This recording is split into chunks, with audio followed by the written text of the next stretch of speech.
Hi, welcome everyone to the Education Economic Development Subcommittee. We're going to start today with the Maryland Department of Labor. Emily Haskell is our bill analyst. Ms. Haskell, welcome.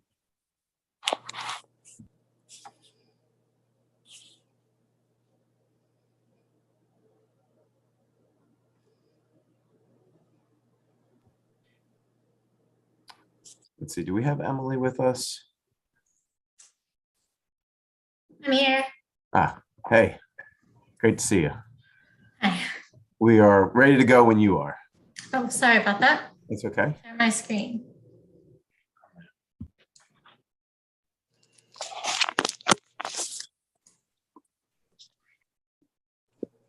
Thank you, Mr. Chair. Again, my name is Emily Haskell, and I'll be presenting the operating budget analysis for the Maryland Department of Labor. In the budget summary on page 1, you can see that labor's budget totals about $562 million in fiscal 2023, which is a decrease of more than $980 million, mostly due to the $1 billion in federal funds from the American Rescue Plan that were used in fiscal 2022 to replenish the Unemployment Insurance, or UI, trust fund. Other than funding related to UI, labor's budget increases by $17 million, mostly because of increases in video lottery terminal funds for horse racing and local impact grants, as well as a $2.3 million increase in general funds for the EARN workforce program, as well as apprenticeship and pre-apprenticeship programs. And those increases are offset by a decrease of nearly $5 million in general funds because of a proposed one-time deficiency in fiscal 2022 to pay down the department's balance of unrecoverable federal fund revenues. The first issue in the analysis relates to COVID-19 relief funding for workforce development. I'm going to focus on the Federal Workforce Innovation and Opportunity Act, or WIOA programs, as well as American Rescue Plan funds the state has allocated to supplement WIOA funding for local jurisdictions. The Relief Act provided $7 million to local workforce areas in fiscal 2021, and then the fiscal 2022 and 2023 budgets each include $37.5 million. So that's a total of $82 million in ARPA funds for workforce programs. And for comparison, Labor's fiscal 2023 allowance includes $54 million for regular WIOA program funding.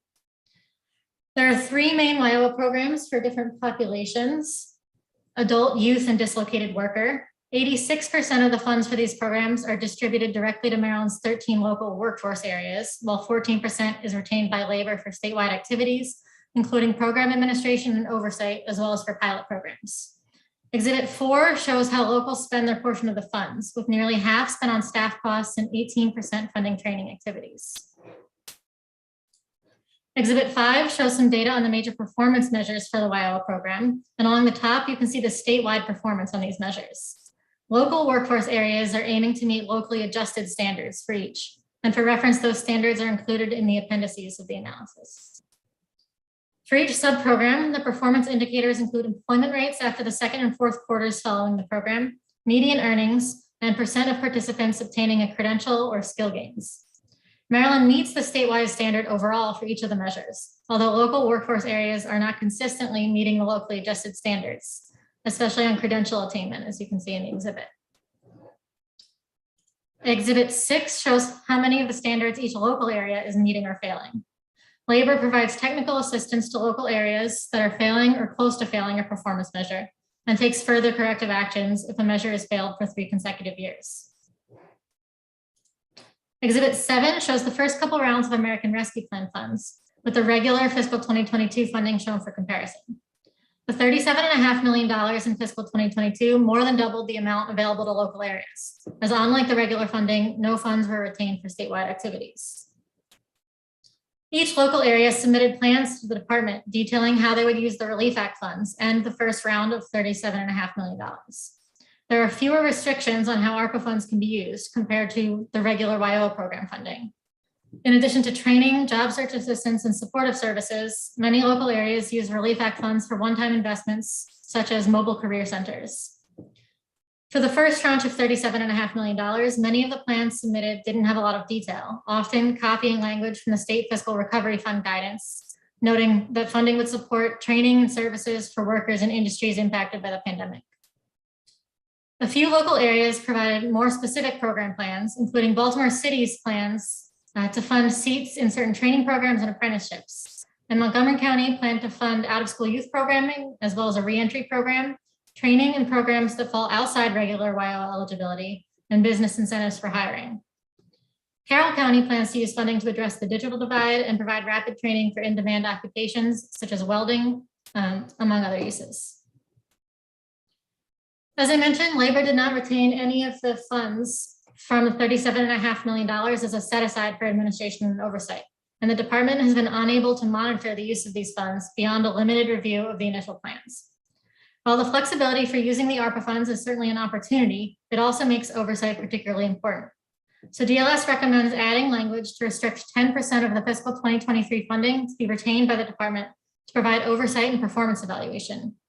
The remaining 90% of funding would still be distributed to local areas by the usual formula.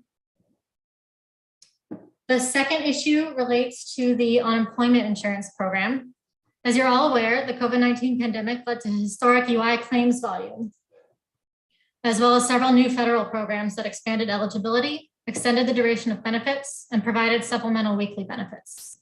Exhibit 8 shows the continued claims volume for all programs from January 2020 to January 2022, with the regular UI claims shown by the red line.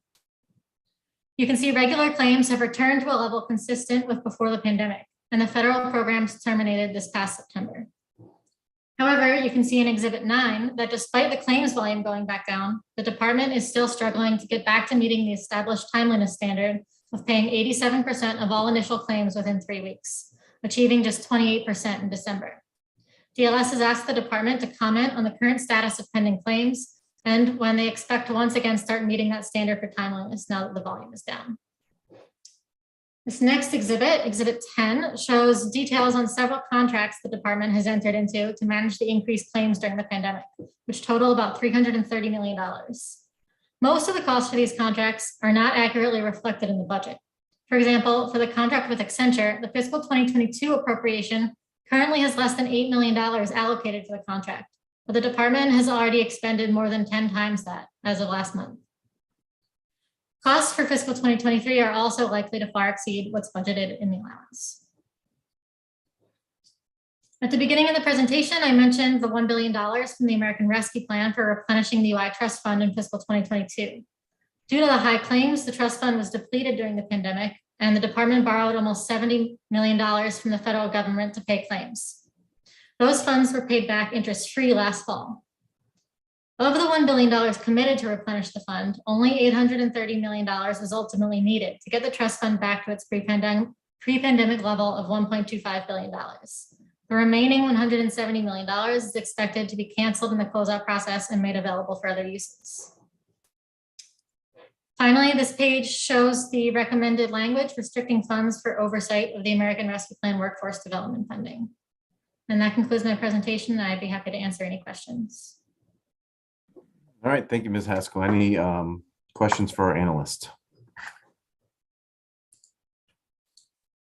Okay, I don't see any questions, so let's move to our agency. Secretary Robinson, welcome. Thank you. Can you hear me okay? Yes, we can. Great. Good afternoon, Chair Barnes, Vice Chair Solomon, and members of the subcommittee. Thank you for having us here today. For the record, I'm Tiffany Robinson, Secretary at the Maryland Department of Labor. And if we were in person, I would have my Deputy Secretary, David McGlone, sitting beside me at the table, but today he's in the office next door to me and also on this Zoom. So Dave, if you want to give a wave. As I think everyone knows, the Maryland Department of Labor is quite diverse, encompassing the Division of Workforce Development and Adult Learning, Unemployment Insurance, Labor and Industry, the Office of Financial Regulation, the Division of Occupational and Professional Licensing, and the Maryland Racing Commission. So in the interest of time, I won't introduce my whole team, but I do have leadership from the entire department available today to answer any specific questions you may have. So before I jump into my response, I did want to again thank Ms. Haskell, our DLS analyst, for diving into this very complex departmental budget and providing such a comprehensive response. It always makes our job a little bit easier. So thank you for that. Ms. Haskell's analysis suggested that we comment on the status of pending unemployment insurance claims, and it made one budget recommendation related to workforce development. So I could talk at length about the great accomplishments of all 6 of our divisions in this department during the past very difficult year, where we've gone from virtual to hybrid schedules and served more customers than ever before in the history of the department. But again, in the interest of time, I will focus on the DLS comments and recommendation and make ourselves available for questions. So in terms of an unemployment insurance update, I'm happy to report that of the millions of claims received during this unprecedented situation the past year or two, over 99% of those claims that were non-fraudulent have been processed. We have nearly cleared our backlog, and we are now dealing with just the final batch of highly complex cases that require by law thorough review and mitigation. Because of our efforts to clear this backlog, our timeliness data will remain skewed for at least another month or so because of how the data is reported to USDOL. We have been working very closely with our partners at USDOL to amend our data to present a more accurate representation of Maryland's timeliness of payments during this pandemic. As you may know, the USDOL timeliness report only represents regular unemployment insurance claims. It does not include CARES Act claims or PUA, which actually represented 2/3 of our claimant population over the past 2 years. So this is important because our data shows that over 90% of these claimants were paid within 21 days, and most even faster than that. So this is an ongoing conversation we're having with USDOL, and we will continue to update the General Assembly. And before I move on from the topic of unemployment insurance, I'd be remiss if I did not mention the continued onslaught of sophisticated fraud we are facing. Fraud has been a significant, consistent, and ever-changing challenge since the beginning of the pandemic. To date, our fraud prevention team has flagged nearly 1.8 million claimants and about 2.3 million total claims, because sometimes a claimant files more than one claim, as fraudulent. So we're continuing to work really hard to help honest Marylanders impacted by this pandemic, but the scourge of fraud is unfortunately a modern reality that we and our partners in law enforcement will continue to confront. I hope you all saw the recent press release and PSA we did with Maryland State Police, warning Marylanders of text scams and fraudulent web pages. I know we did share that with the General Assembly and with the media, and we've been talking to our congressional delegation as well. So it's an ongoing battle. I'll move on to our one budget recommendation, which recommends that the budget language restrict 10% of the ARPA funding that was allocated to local workforce areas through our department last year.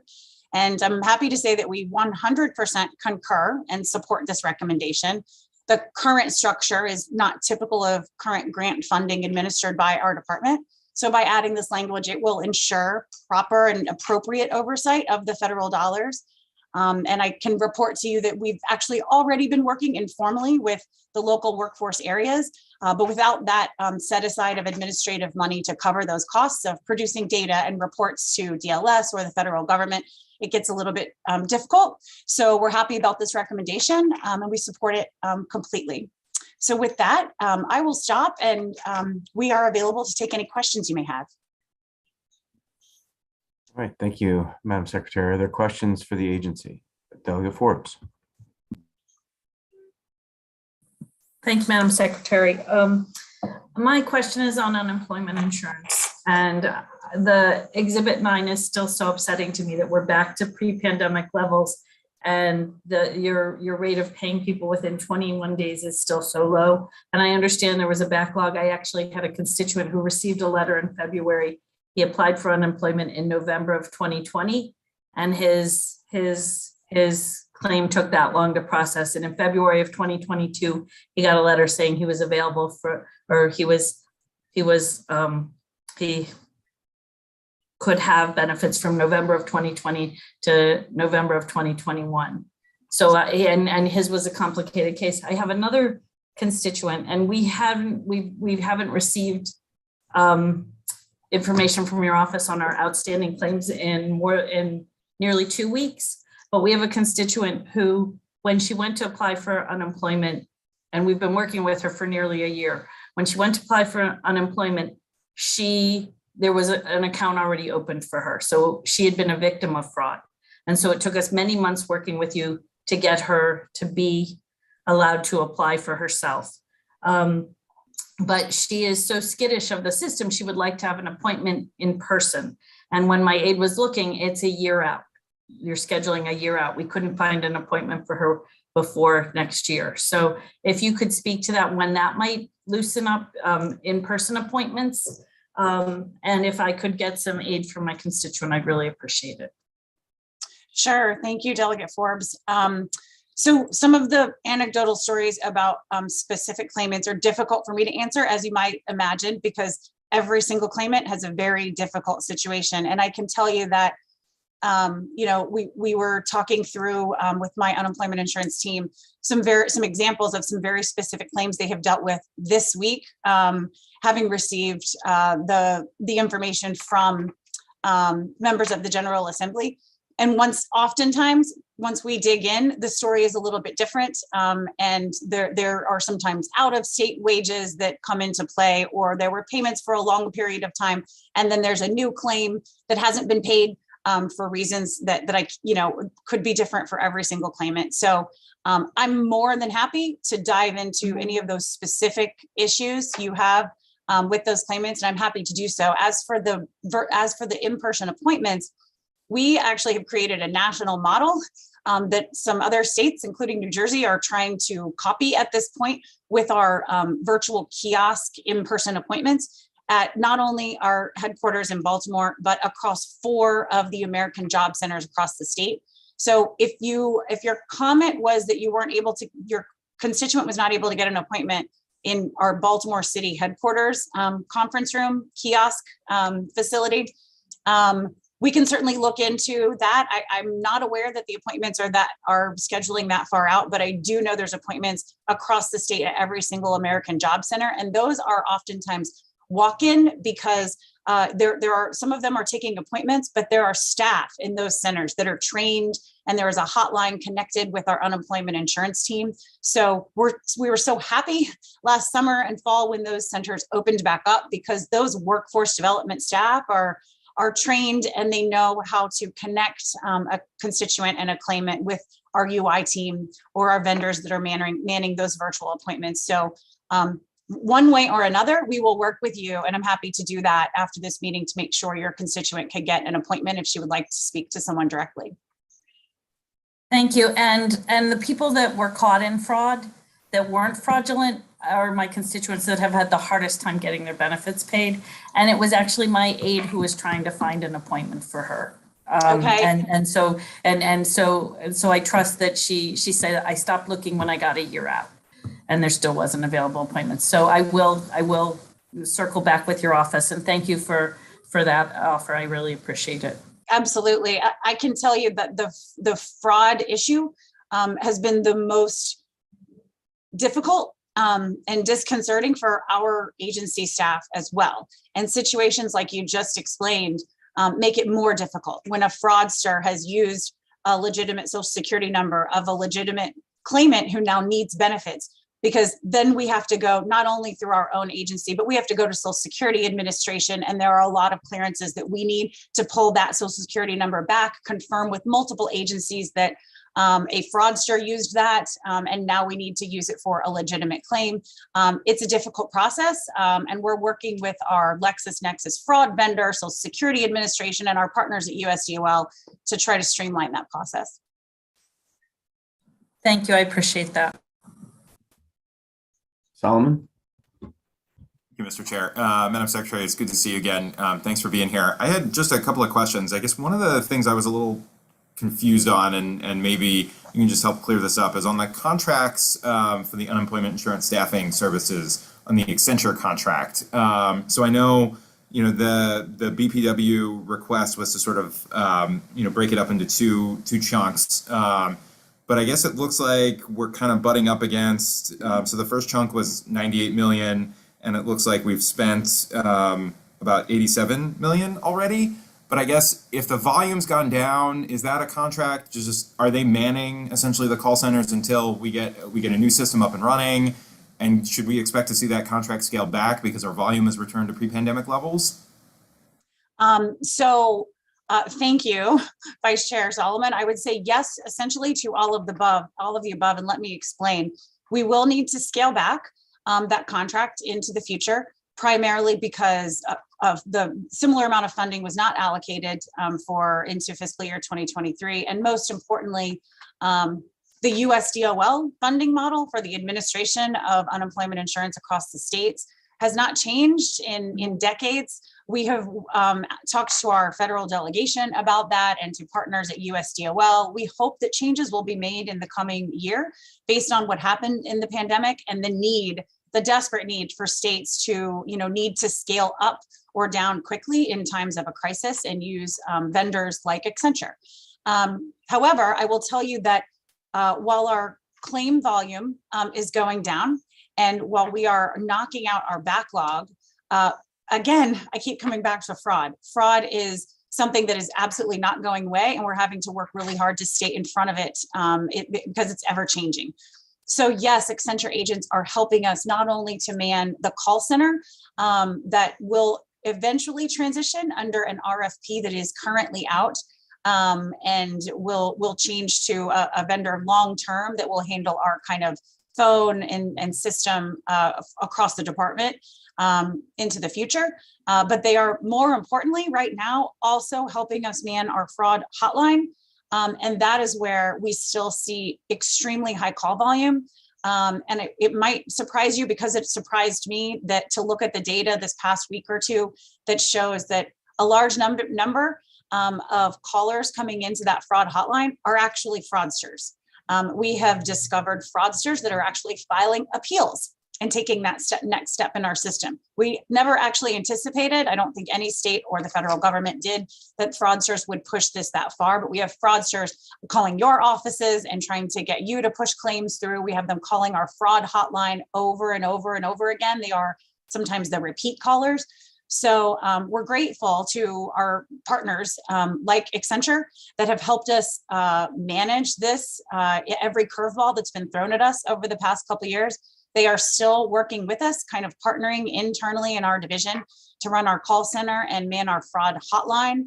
And we will keep them on board until we have a new vendor on board through the new RFP and have new funding allocated for fiscal year 2023. Are you still getting new fraud claim, new unemployment claims that are fraudulent, not renewals? So that Yes. So even though the volume has returned to normal, what % of that normal volume is fraud? The percentage of claims on a weekly basis that we are flagging as fraud is approximately 50%.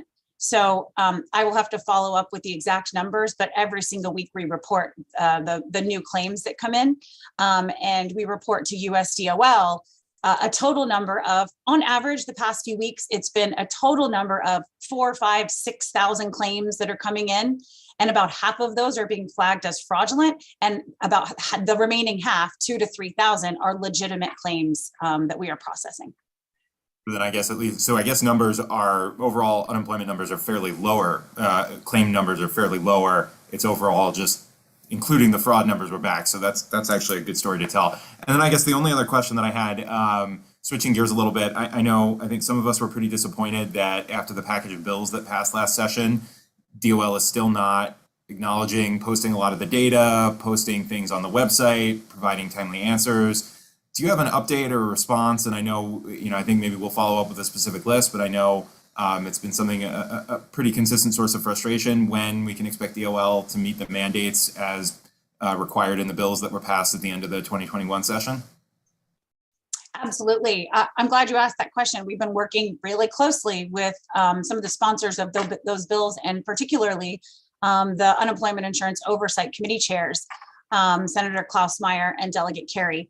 And we had a meeting just over the past couple weeks that included both of those members and Delegate Charkoudian, who was the sponsor of one of those bills as well, to talk about the difficulty in some of the language that was put into those bills, the verbiage and terminology that is different than terminology used in unemployment insurance, and why some of those data sets are very, very difficult to query. For example, one of the requests in that bill was for us to post weekly the number of claimants that had difficulty using our system. And as you might imagine, that is It is very difficult for us to know. Not every single claimant that may have difficulty with the system reports that to us. It's not a data set we can query in the system. So some of those data sets we have talked through with those members. We actually just responded to that group of members that we met with recently about how we are making changes and new data sets that are being posted or tweaked on our website weekly. Some of the concern was that we were linking some of the data sets that were requested in that legislation comes directly from USDOL published reports. We provide a lot of data to USDOL, as do all states. USDOL issues reports on a quarterly, weekly basis. And so we had linked to those reports so as to not reinvent the wheel. We've been really overwhelmed the last couple of years, as you might imagine. And the members would have preferred for us to make everything very easy to find and not link to a report, but actually put the data and the information from that report onto our own web page in one simple location. So that's exactly what we're doing.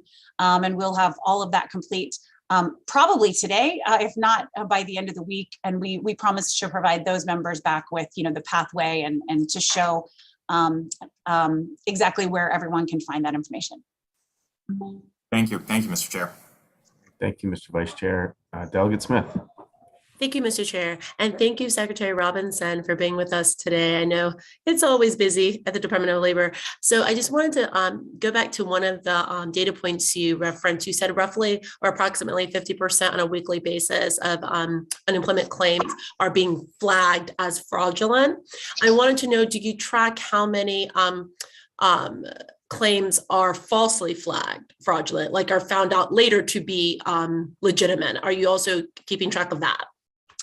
So yes, thank you, Delegate Smith. That's a great question. We track all of it. We were so happy through a competitive emergency procurement, took us a little longer than we hoped, but we were so happy last year to bring on board LexisNexis as the vendor that is integrated with our Beacon system to number one, flag that fraud at the initial claim filing, which at the beginning of the pandemic, no state had that capability. It wasn't something, the type of identity fraud that we've seen during this pandemic is not something we had experienced before. So we can do that now. And that vendor, along with our Beacon vendor, helps us track all of the information related to those claims. So it still takes time because we still have to process every single one of those claims. And our vendor provides a multi-step process. As anyone who works with the banking system, sometimes you have to verify your identity by going through a series of steps. You click which address you at one point in the last decade lived at. You have to go through different processes to verify your identity. We can do that more easily now.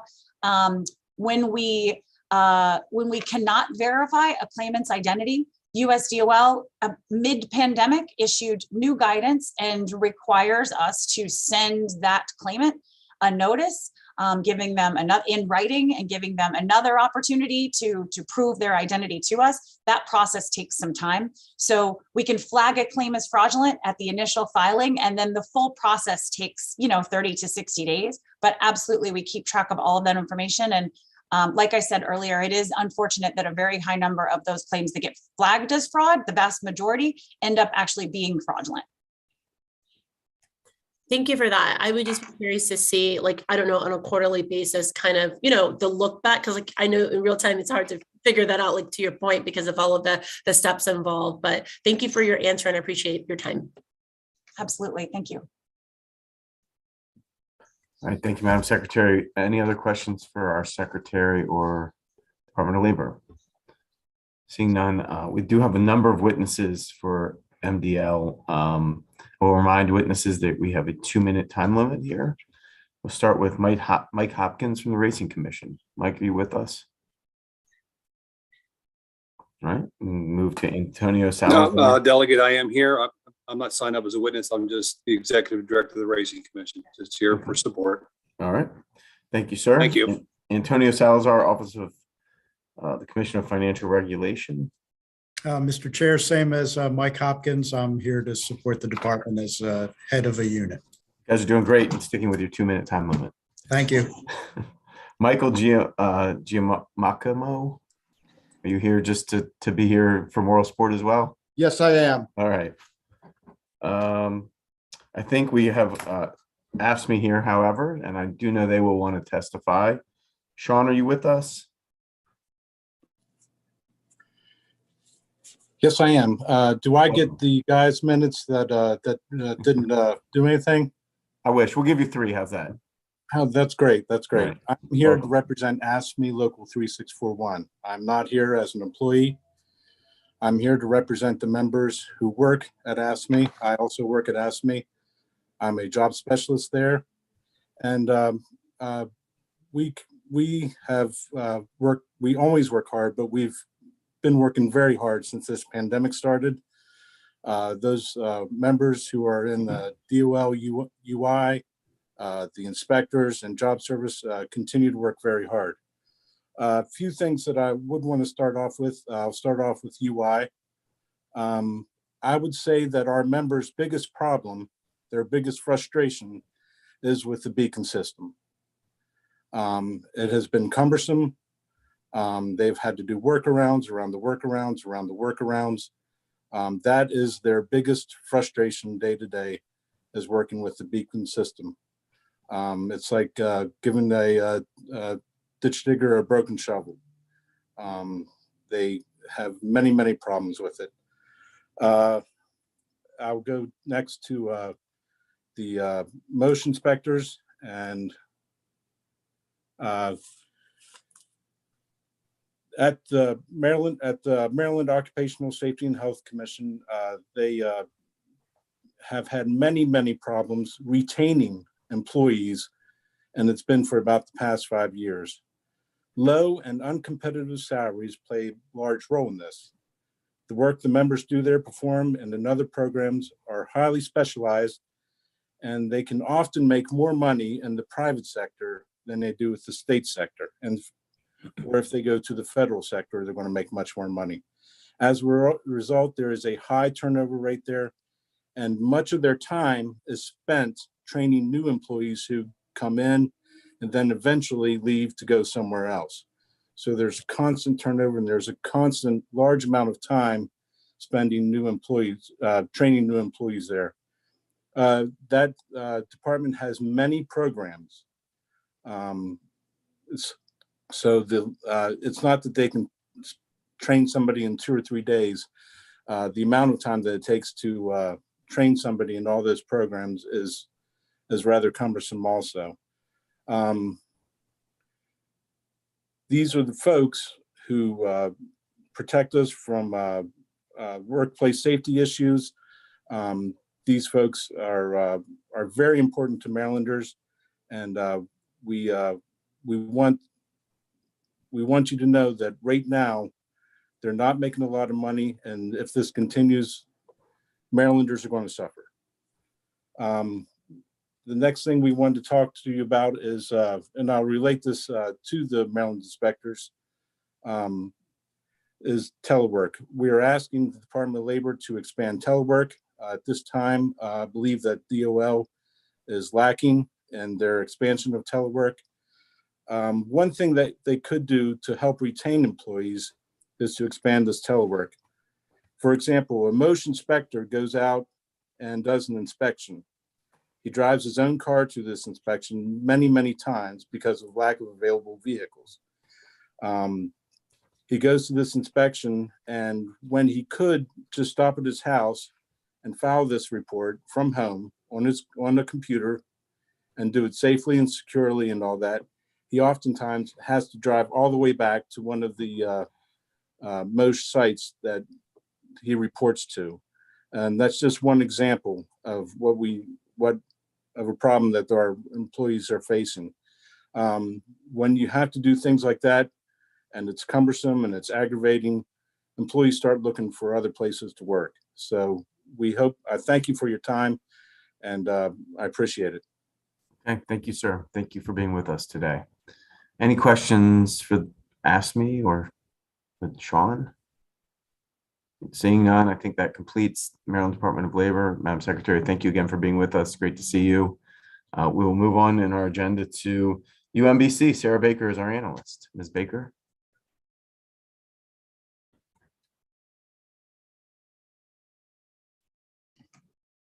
Get my screen up here. Thank you.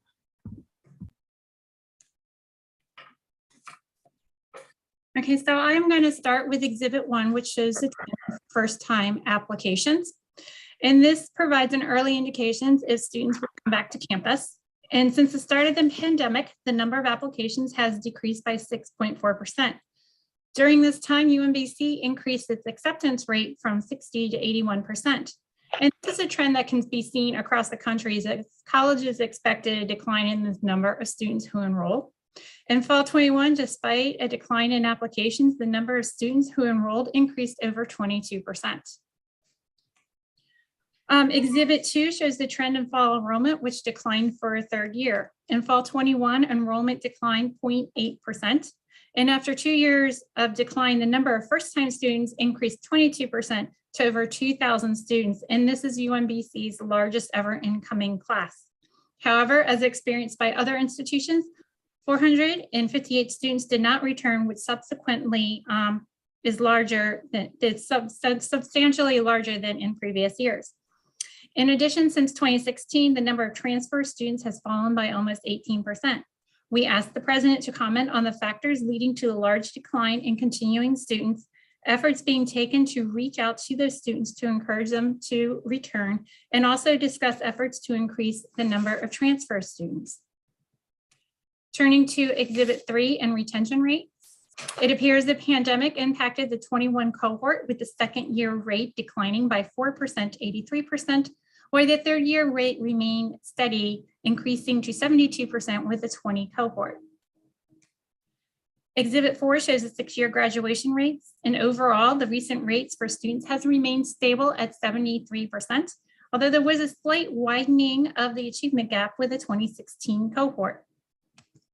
Exhibit 5 compares the 6-year graduation rates of Pell and non-Pell first-time, full-time, and transfer students. And overall, transfer students graduate at a higher rate than the first-time, full-time students.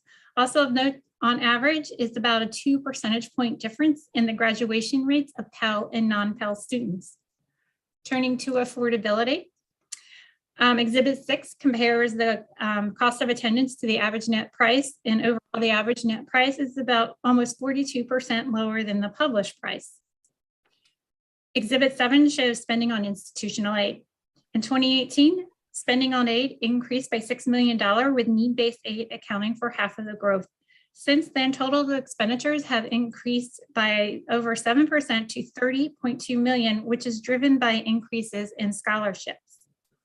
Now turning to the federal relief funds, as shown on Exhibit 8, UMBC received a total of $51.6 million, of which $22.8 million was designated for financial aid.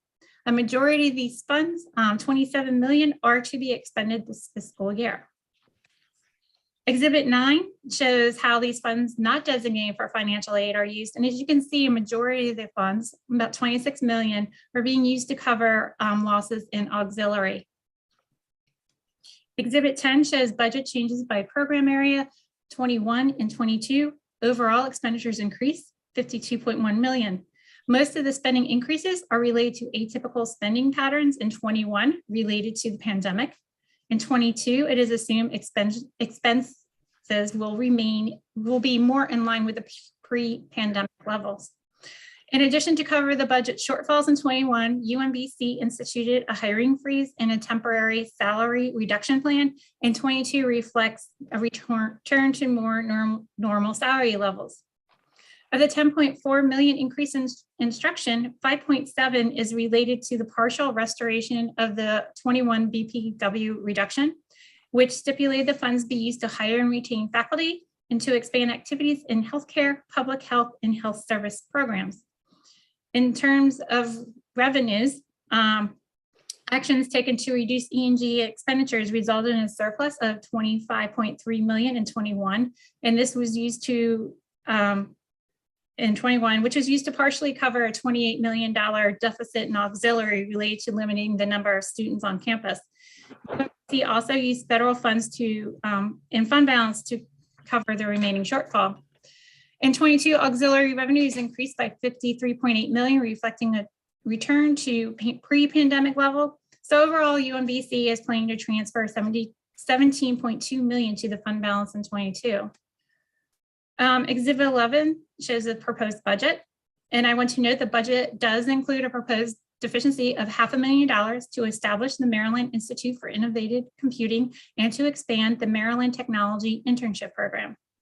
So after adjusting for salary increases and deficiencies, state funding increases $23 million or 14.4%.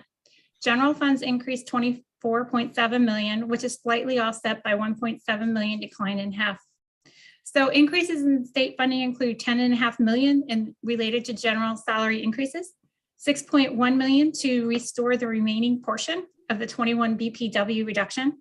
There's $3 million mandated to establish the Center for Cybersecurity. Over $900,000 was mandated for funding guideline attainment. And of about $400,000 was mandated to further UMBC's research and economic development activities. Other unrestricted revenues decreased by $8.7 million due to the inclusion of federal relief funds in 22 to offset revenue losses in auxiliary. However, these funds are also included in restricted funds, resulting in a double counting of the funds, thereby overstating unrestricted revenues and total revenues in 22. When excluding the federal funds, other unrestricted revenues increased by $4.8 million. Overall, total funds increased 2.7 or 14 million in 23 when excluding the double counting of funds. Exhibit 12, you can see the impact of COVID has had on the composition of revenues. Prior to 2020, the portion of revenues was fairly stable. With the closing of campus in spring 2020 and refunds being provided to students, auxiliary revenues fell by 19.5 million, resulting in these revenues going from accounting from 21% to 15% of revenues. In 21, with reduced occupancy of residence hall and the de-densifying campuses, resulted in auxiliary accounting for only 5% of total revenues. Declining enrollment has resulted in tuition and fee revenues comprising less of revenues, going from 37% in 2019 to 33% in 23, and state funds increased from 34% to 41%. Exhibit 13 compares authorized and filled positions between 19 and 22. During this time period, the vacancy rate increased from 5.4% to 8.6%. In 3 program areas, student services, institutional support, and operations and maintenance, on average, saw vacancy rates increase by 7.6%.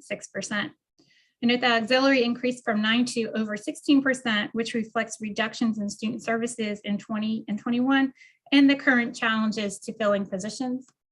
And our recommendations is to see the system USM overview for system-wide recommendations. And that concludes my presentation. Thank you, Ms. Baker, for the great presentation. Any questions for our analyst? Speaker, if you can just take down the, all right, I don't see any questions.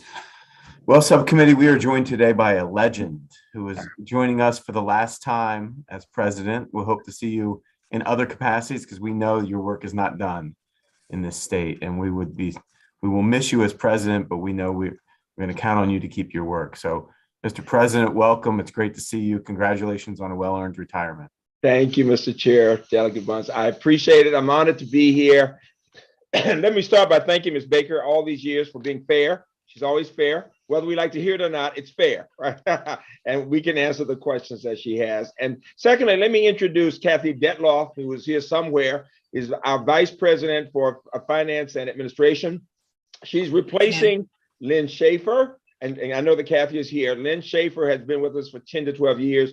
I really wanted to introduce Kathy Detloff, though, because as I leave, it's important that I can talk about the financial stability. And this is someone who's been with us for 2 years, but she brings experience from Hopkins, University of Delaware, and most recently in a similar position at Rutgers. So she's coming back to the great state of Maryland. She's come back now, and she will help us tremendously. So she's here to be here with the next president. Let me say several things. Number one, thank you all for what you've done. At the cover of our document, if you can see this, it's the campus. You all should take great pride in that. I see my graduate here, Delegate Chang. He knows what I'm talking about. And I know Delegate Chang is going to want to send you off nicely at the end of this. That's really sweet. That's really sweet. He was at a basketball game recently, and we won last night against Binghamton. I'm very proud of that. But the fact is that there's several things that are most important for me to say. Number one, I can honestly say that this is our strongest position in so many ways in mind 35 years at UMBC, 45 years in public higher education in the state, but 35 at UMBC and 30 as president. And I say that for several reasons.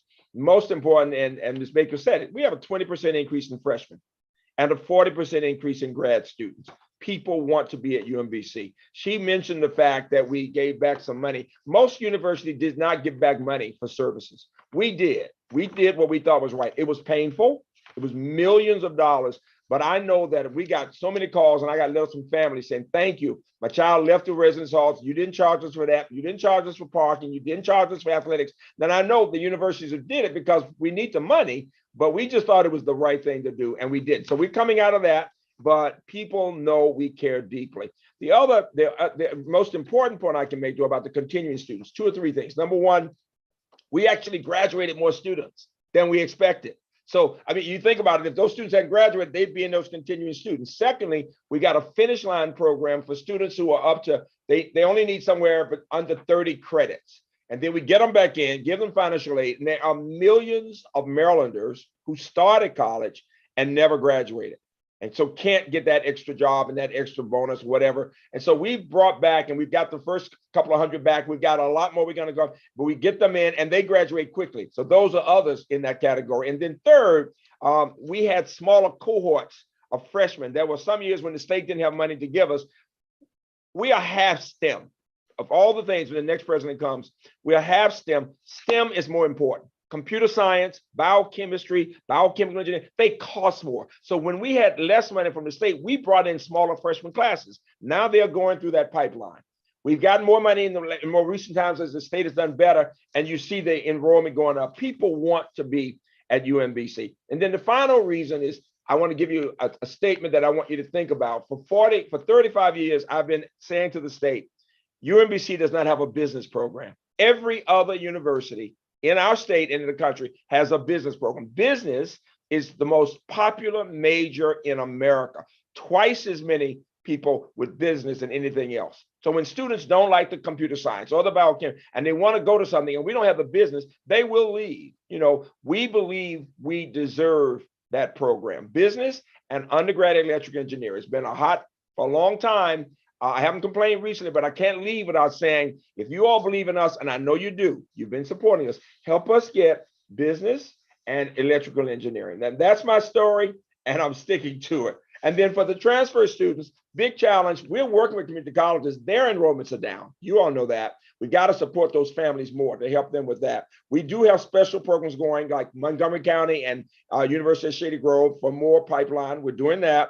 We're also putting more money into pre-transfer advising for students at the community colleges to know more about us. And then we are working with the system on the ARCHES system, which has been revised. So those numbers will go up. They really will.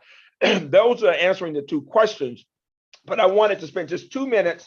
I want you to look at the first page of the 30 years transformation that you've got there.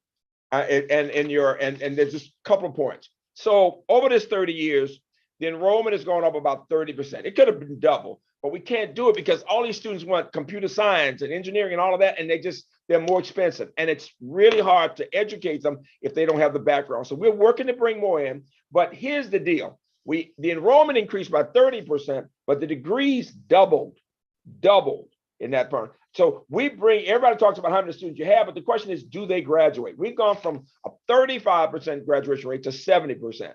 And then we can account for the other 20% who are either still enrolled or graduated from another college in business in other areas. So our students do extremely well. The other nice point you saw, we become a Research One campus.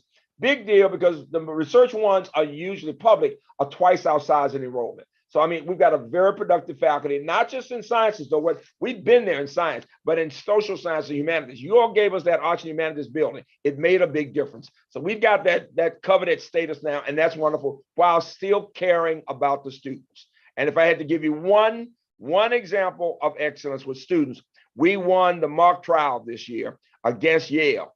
Huge, huge. My middle-class kids from all kinds of backgrounds won in overtime. New England was shocked. Who is this young public place? So this is the jewel you've got. And the message of UMBC is you don't have to be rich to be the best. That's what we like. You don't have to be rich. And then I'm stopping with this list of legislators. You'll see Delegate Chang there and some other delegates we got. And of course, our speaker. You know, we're very proud of our speaker. You know that. I talk about it all the time. And then if with all these, from the head of Hopkins APL to the former Surgeon General to the health commissioner, but if you took that vaccine with Pfizer or Moderna, you want to thank UMBC, because the young woman who created the vaccine, first Black woman in the world to create a vaccine, Dr. Kizzmekia Corbett, is a UMBC graduate who's now in the faculty at Harvard. Now that's my story and I'm sticking to it. I am so proud. And I thank all of you for what you've done for our campus and how much support you've given me. God bless you all. Ready for questions? All right, Mr. President, we love your passion. You always bring the energy. Any questions for Dr. Hrabowski? Delegate Solomon, and I know at the end, Vice Chair Chang, who is here, just special to see you, is going to want to chime in as well. But Vice Chair Solomon. Thank you, Mr. Chair. Dr. Hrabowski, it's great to see you. I wish we were doing this in person. I'm really looking forward to the event at Shady Grove next week. Great. I have to echo everything, obviously, that the chair said. I've wanted to ask you this since it came up earlier in session, because I know, obviously, you have done UMBC has done such an amazing job and really, frankly, being successful with students that might not be traditionally successful elsewhere. And I think one of the big issues that we're going to be dealing with, and I hope even whatever capacity you're in next, that you're here to help us think this through. You know, we lost like 5,000 students that ordinarily would have gone to college, but because of COVID or for whatever reason, graduated high school, but then didn't continue to higher ed. Yeah. And so I just love your thoughts on what we as policymakers should be thinking about, you know, going forward, what kind of programs we should be looking at, how we bridge that gap and get those kids back who would have gone to higher ed and never even enrolled. Let me tell you, I say this around the country as a college president. I should be, and universities should be, as concerned about pre-K as we are about PhDs. And my first concern is at the early childhood level, that we need to keep working. I know the legislature is working. We need to have more teeth put into the relationship between universities working with K through 12, pre-K through 12. Because one of the challenges, as you see, for minority kids is the vast majority don't graduate in our state and in the country. And while money is an issue, a bigger issue, reading and math. I'm talking as a math teacher, children cannot read well in a lot of our schools. And you look at the most recent scores from COVID, it's a big challenge. Look at what UMBC is doing with middle schools in Baltimore City with the Lakeland Elementary Consortium. We are lifting those scores up and working with them. That big grant we just got from George and Betsy Sherman, the late George Sherman and wonderful Betsy Sherman, who had been the only white teacher in a Black school in Northern Virginia 50 years ago. And she learned that teachers of any race can help a child of any race. And she said, I want to do more with Sherman Scholars. So she's just given us our biggest gift ever, $21 million. That's focused on K through 12. But we're going to be doing it, working with the pre-K, strong early childhood teachers, and then strong middle school teachers in math and reading, all right? And I was determined to make that our priority because we want more children from this state to be prepared to come to us. Here's the big secret that nobody wants to say. When a child comes at 17 to college in remediation or developmental, that means that student is reading at the 7th or 8th grade level. It's really hard to take somebody from 7th or 8th grade to college level in a year. And what do we see happening? They drop out. They drop out. And that's for America. Reading and math, middle school reading and math, coming from what happened all the way back will be the heart. So as a university president, I'm saying we have to invest in this partnership between universities and pre-K through 12. That's it. Our children cannot read well. If you give me a child who can read well, I can teach her to do a math problem. Okay, that's my answer. Thank you. Thanks, Mr. Chair. All right, thank you, Mr. Vice Chair. You know, Mr. President, we have some great, as you mentioned, graduates of UMBC, certainly our speaker, but hey, you know what? The Vice Chair of the Appropriations Committee is no slouch. I'm proud of him. Pretty good to have that there for UMBC. So I know Delegate Chair, Vice Chair Chang wanted to issue his congratulations to you since this is your last meeting. Thank you very much, Mr. Chairman, and the entire Education and Economic Development Subcommittee. And President Hrabowski, it's so great to see you, and we are so proud of you. And on behalf of Appropriations Committee Chairwoman Maggie McIntosh and the entire Appropriations Committee, we just thank you for your leadership. We thank you for transforming UMBC from was once farmland to just an educational powerhouse, brain powerhouse, not just in the state of Maryland, but across this country and across the world. And we are so thankful for everything that you've done for the state of Maryland. Also, as representing all the alums down here from UMBC, we thank you. We just thank you so much. And if I may share a personal story about a kid from Glen Burnie who came to your campus in 1995. That kid, he actually came from a single parent family home because his mother passed away when he was 11. And his father worked 16 hours a day and he didn't really have much financial means. He came to UMBC and he lacked confidence. He didn't really know what he was going to do in life. A lot of insecurities. You talk about you don't have to be rich to be great. And the kid didn't have much in life, but he came to UMBC and he struggled. He definitely struggled. And he almost didn't make it. But he would hear you so often talk at different freshman orientations and tell the students that you look to the left of you and look to the right of you, and it's your job and UMBC's job to make sure that every student graduates. Yes. And that is the culture of excellence. That is the culture of grit. That is the culture of greatness that you instilled at UMBC. And I thank you. And because of that, President Obrowski, is the reason why I was able to graduate honors from your institution, from UMBC. And now for the past 7.5 years, serve in this capacity and serve with you and serve in the great state of Maryland. So thank you so much, President Obrowski, for everything you've done. And we wish you and your wife the very best. And from this retriever, so proud and always forever retriever. Thank you very much. I have to make you all laugh. That's the first time I've gotten tears as I'm getting ready. You bring tears to my eyes, man. You do. I'm so proud of you and all of you represent. It's so powerful. I cannot thank you all enough. You all have been wonderful to this little Black kid from Birmingham who came here years ago. Never thought, but I am a Marylander for life. Jackie and I will live here. We'll do stuff up at Harvard and around the country, but Maryland is home. I will brag on Maryland wherever I go. This is in my blood. And Mark, you speak for so many Americans. You do. It is the greatness of our country. Well, thank you for inspiring me, Mark, and for all of you, for sure. Thank you very much, Mr. President. Thanks for sharing that, Mr. Vice Chair. And the point is, I think Dr. Bobrowski is just like our Vice Chair. You've changed the lives of thousands of Marylanders, and thank you. We're all indebted to you for that. And we are imploring you, do not be a stranger. We expect to see you around town. I'll be around. I've got to tell the speaker, it took me coming to the house to get tears in my eyes. By the way, and I have to say this as a proud father, Secretary Tiffany Robinson is mine too. She's a graduate. There you go. They're all basketball at UMBC in the house. Smart moment. She really is. This is this young campus doing this. Think about it. So think of us as really the best in ROI, in return on investment. Help me get that business and electrical engineering for my students. My students deserve it. Think about that, okay? God bless you all. Thank you so much. We hear you loud and clear on that. Bye-bye. Bye-bye, y'all. Thank you, sir. We do have one witness here who would like to testify. Askme is with us. Deborah Michaels. Deborah, are you with us? I'm going to get off, Mr. Chair. Debbie is one of my colleagues, and she's wonderful. I can say that. I want to say that in front of her. She is an amazing employee at UMBC and a part of our community, and we're proud of her. I'm going to a funeral right now. Okay. Thank you all. Take care. God bless. Good luck. And we know your staff will still be on listening to Debbie. So. Kathy will be there. Thank you. Bye-bye. Thank you. Bye-bye.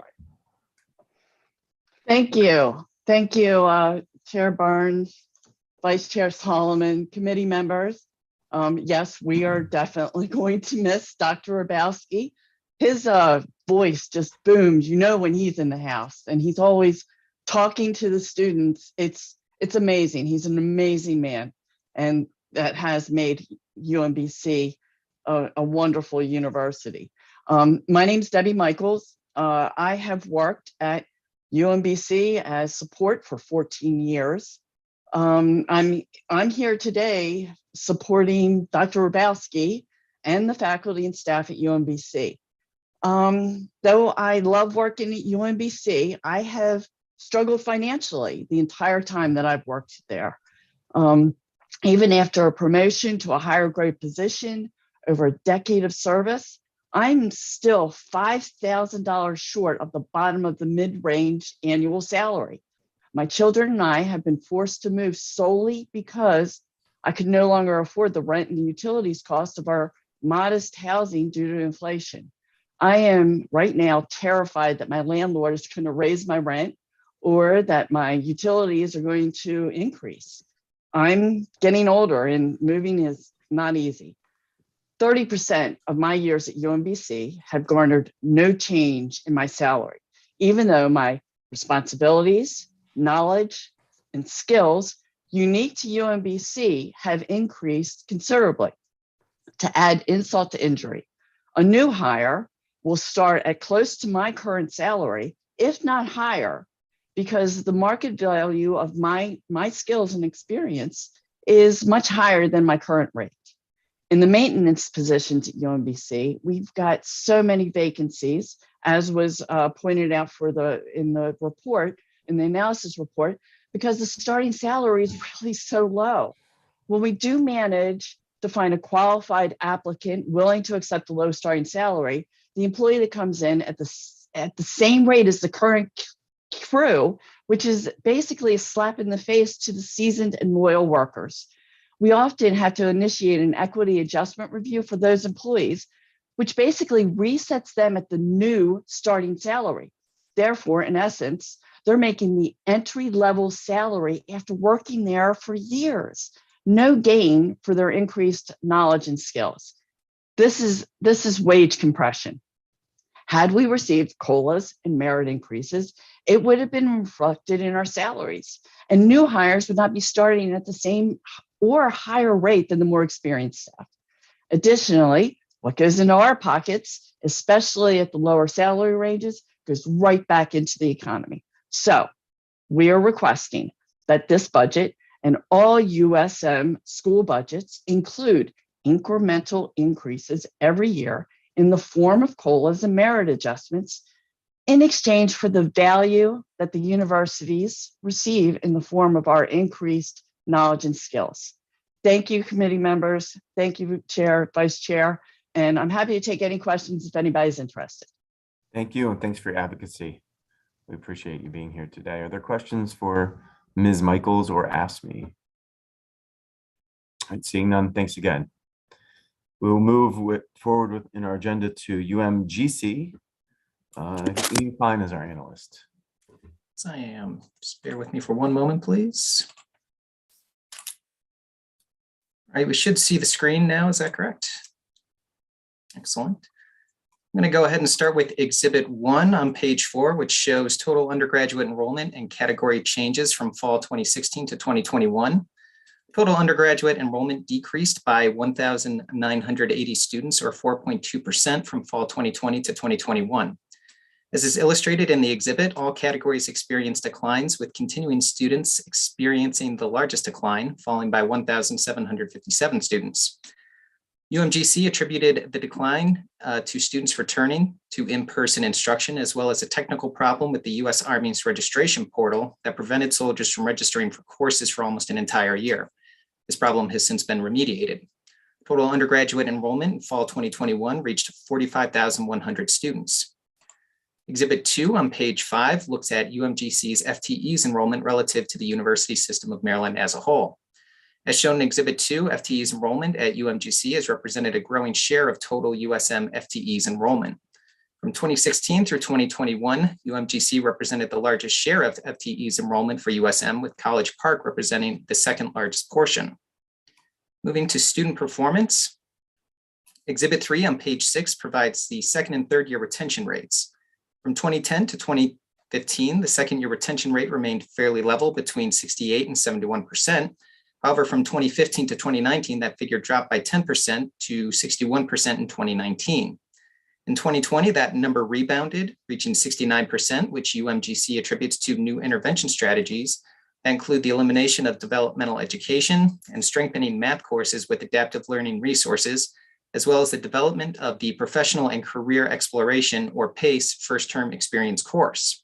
As is also seen in the exhibit, the third year retention rate has generally mirrored the second year retention rate, albeit at a lower level.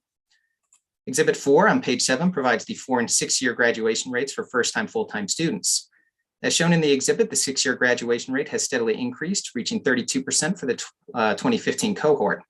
The 4-year graduation rate had been growing from 2009 through 2015, but has fallen for the last 2 cohorts, totaling 20% for the 2017 cohort. It should be noted, however, that these graduation rates are inclusive of first-time full-time students, which accounts for roughly 2% of the overall student population at UMGC. The vast majority of the UMGC student population is working adults and military personnel who take classes part-time or come with prior college experience. Exhibit 5 on page 8 provides the 8-year graduation rate by Pell and non-Pell recipient status.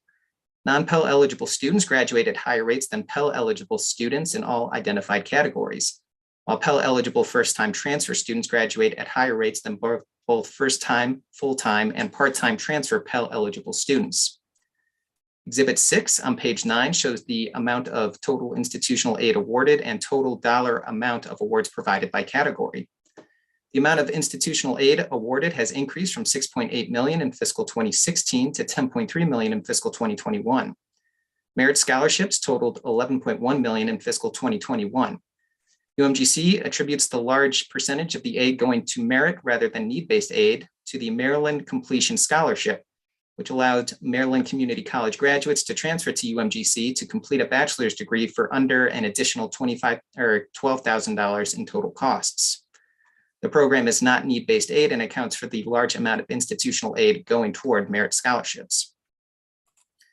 U.S. Department of Education reports the median debt and earnings for graduates by field of study in an effort to give students a better picture of outcomes at the program level.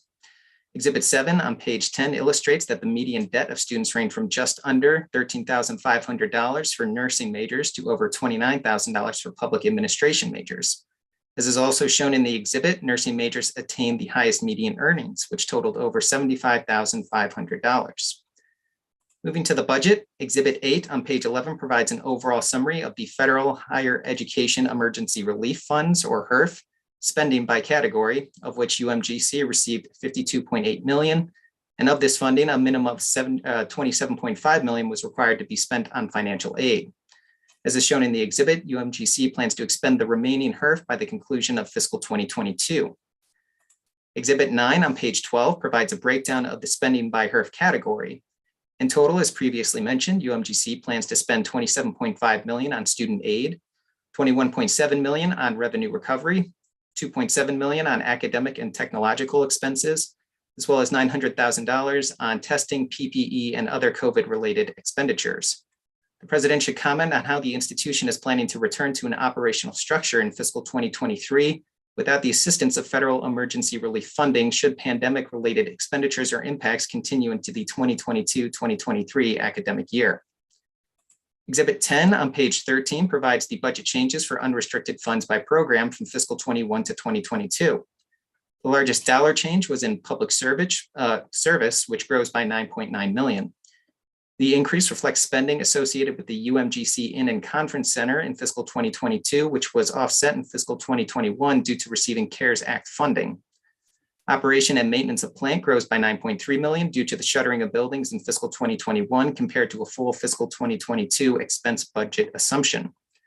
The next largest change comes from institutional support, which decreases by $6 million as a result of a reduction to ERP project funds in fiscal 2022 as projects are finishing. Academic support also declines, decreasing by $1 million as a result of reduced startup costs in fiscal 2022 for military sites that were new in fiscal 2021. The proposed fiscal 2023 budget is found in Exhibit 11 on page 15, and this identifies that total state funds will increase by $7.6 million. As is shown on page 16, the additional support provides $3.6 million to restore the fiscal 2021 BPW cut, $3 million for personnel adjustments, and $600,000 for various operating expenses. Exhibit 12 on page 17 provides a breakdown of unrestricted revenues by source and total unrestricted funds. The ratios for these levels have remained roughly stable over this period, with the impact of the pandemic being seen in fiscal 2021, with other unrestricted revenue representing only 1% of total revenue. An update on the national marketing campaign can be found on pages 20 and 21. The DLS operating budget recommended action is found on page 19, and that is to see the University System of Maryland overview for system-wide recommendations. With that, I conclude my presentation and would be happy to answer questions. Thank you for the great presentation, Mr. Klein. Any questions for our analyst? Don't see any, so let's move to our agency. Dr. Fowler is with us, our president. And great to see you and congratulations to you. Good to see you again, Chairman Barnes, Vice Chairman Solomon, and all the members of the subcommittee here. And as always, it's a bit of a challenge to follow Freeman in anything. I won't try to have his level of energy, but I'll do my best to represent us all very well. You, Dr. Fowler. I'm going to do my best. I also want to make sure that I introduce here my Chief Operating Officer, Joseph Sergi, who's joined me in the call today. So Joe, just hello. And of course, I want to make sure I thank as well Ian Klein for his guidance and expertise in the work that we're putting together here. For those of you who are not familiar with the University of Maryland Global Campus, the institution was founded 75 years ago. Its purpose was to serve the needs of adults in the marketplace and the U.S. military for whom a traditional classroom experience was impractical or impossible at the time. Currently, the institution serves some 90,000 students each year in Maryland, across the country and around the globe, offering open admissions, affordable coursework backed by the reputation of the University System of Maryland, and access online and at locations worldwide. UMGC operations are funded primarily by tuition revenue, as you just saw, and less than about 11% of its unrestricted operating budget comes from state appropriations. Nonetheless, the university offers the second lowest tuition and fees of any Maryland public institution, and our undergraduates owe an average of about $22,000 after earning a degree, well below the national average of $37,000. About 90,000 UMGC alumni live in Maryland. More than 34,000 Marylanders attended UMGC in FY21, with some 5,600 Marylanders earning UMGC degrees last year alone. UMGC enrolls more Maryland Community College transfer students than any other institution in the state. And through its Maryland Completion Scholarship, which you just heard mentioned, it allows eligible community college graduates to complete a UMGC bachelor's degree for $12,000 or less. In FY21 alone, UMGC awarded 4,179 of these scholarships, valued at almost $7.8 million. The PG3D scholarship program, which was launched in 2017, also allows eligible, high-performing Prince George's County public school students to earn dual credit from Prince George's Community College and subsequently a bachelor's degree from UMGC, all for $10,000 or less. And students who qualify actually financially will end up paying nothing. This year, we're very proud to note that the first 3 graduates of that program are expected to earn their UMGC degrees. Today, 184 students are enrolled in that program. Since 1949, UMGC has had a contractual relationship with the U.S. Department of Defense to teach American troops stationed overseas, including in war zones in Vietnam, Kosovo, Iraq, and Afghanistan. In FY21, UMGC enrolled more than 52,000 military-affiliated students, either active duty, veterans, reservists, or dependents, with operations in some 20 countries and more than 180 locations in the United States, Europe, Asia, and the Middle East and North Africa. UMGC serves a highly diverse student population. Student surveys reveal that 66% of undergraduates are first-generation college students, and some 44% have dependent children. In FY20, enrollments comprised 28% African-American students, 5% Asian students, 13% Hispanic students, 35% white students, and 15% who identified as Native American, Hawaiian, or Pacific Islander, multiracial, or other. UMGC's enrollment demographics and sources of revenue present opportunities and challenges in the near term and going forward. The university's commitment to military populations, of course, remains steadfast, and the institution benefits from enhanced brand awareness and the advantages presented by its more than 180 locations around the globe. At the same time, its contractual obligations render it vulnerable to political and military developments that affect troop deployments and the ability of personnel to pursue higher education. UMGC is also a leader in workforce development in Maryland and assists near completers in earning credentials or degrees and is committed to supporting underserved populations. These objectives require the university to maintain a cutting edge and workforce relevant curriculum along with stellar service and support that's accessible 24/7 across multiple platforms. Given these realities, the university's priorities and objectives center around strengthening its core operations, broadening its reach, establishing its expanding partnerships, and investing in its people. So with this in mind, over the last year, We have launched a new student affairs unit, revised learning and support platforms, and updated analytics to better track student performance and support needs. We are developing rapid scalable ways to award credit for prior learning, investing in new technologies to support operations and service, and leveraging a corporate partnership to dramatically reduce callback times. And of course, as you may have heard, we are partnering with companies like Amazon, Wiley Education Services, Uber, Mantech, and Guild Education. We've also adopted a new diversity strategic plan and developed a comprehensive future of work program that's going to be guiding us after the pandemic to transition to a hybrid work environment. More than half of the federal emergency relief funding that UMGC received went directly to needy students via emergency federal aid grants. The remaining funds were used for UMGC's institutional expenditures and impacts related to COVID-19 emergency and its effects on the institution. Should institutional pandemic related expenditures and impacts continue into FY23, UMGC will impose organizational expense controls and budget reallocation to manage the federal emergency relief funding that will not be available at that time.